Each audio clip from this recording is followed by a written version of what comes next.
higher crude prices, which are usually good news for oil explorers, but ONGC is only headed lower this year, losing more than 20% in 2018. This despite analysts actually hiking their ratings on the stock. Soumeet Sarkar has put together some of the possible concerns that may be ailing the stock. Soumeet, good morning.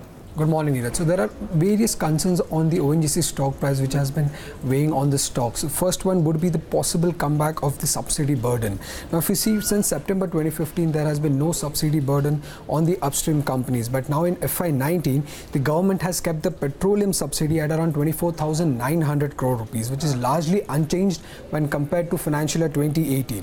Now, in FY18, the Brent crude averaged around $58 per barrel. But now in FY19, according to Bloomberg estimates, Brent crude is expected to average around $76 per barrel.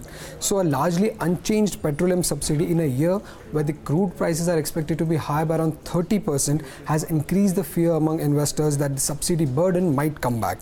Now, so far, ONGC has not received any communication from the government on this. However, even if the subsidy burden comes back, then the burden would be slightly lower as when compared to the rise in Brent crude, because the subsidized product prices have been on an uptrend and government has been hiking these prices, that is the LPG and kerosene prices. If you see, they have been hiked year to date, so the actual burden of the subsidy would be lower on ONGC. So we'll have to see how this works out for ONGC.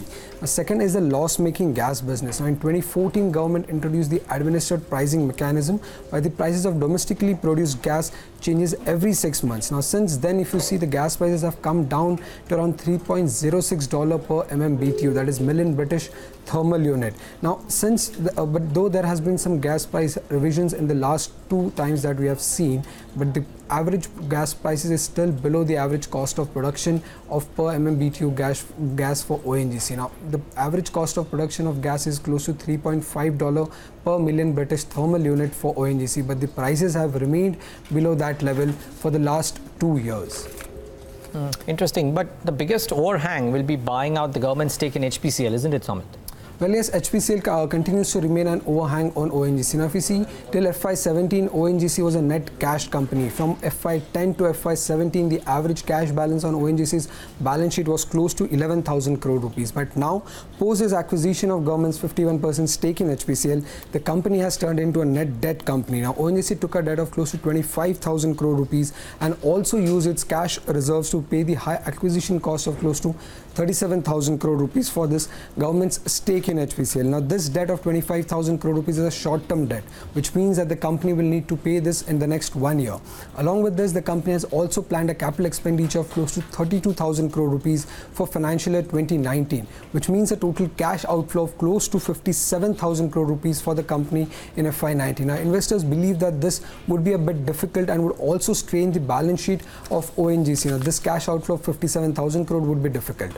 Now, when ONGC took this debt of 25,000 crore rupees, there were reports that the company might sell its investment to repay the debt. Now, ONGC owns stake in various listed companies, that is Indian Oil Corporation, MRPL, Petronet LNG and GAIL India. But so far, there has been no development on this, while there has been no communication from the company's side also how they're going to repay this debt of 25,000 crore rupees. So this also remains an overhang on the stock. Lastly, the pending HPCL MRPL merger. Now, when ONGC was supposed to acquire government's stake in HPCL, the company was also supposed to merge its downstream unit, that is the MRPL and HPCL, and this was supposed to create synergies not only for the downstream companies but also for the upstream owner. But so far, there has been no development on this. 5 months have been done for this ONGC acquisition, and only few days back, ONGC came out with this announcement saying that the board has now approved to evaluate a potential restructuring of group companies. Now, in this announcement, the company is not clearly saying which are the group companies that they will potentially restructure, and there have been no timelines on this. So these are the possible concerns on the minds of investors, and that is the reason why ONGC has been falling, though crude prices have been rising. Well, Soumeet, thanks for putting that into perspective and giving us a small slice of what could be behind this fall as well.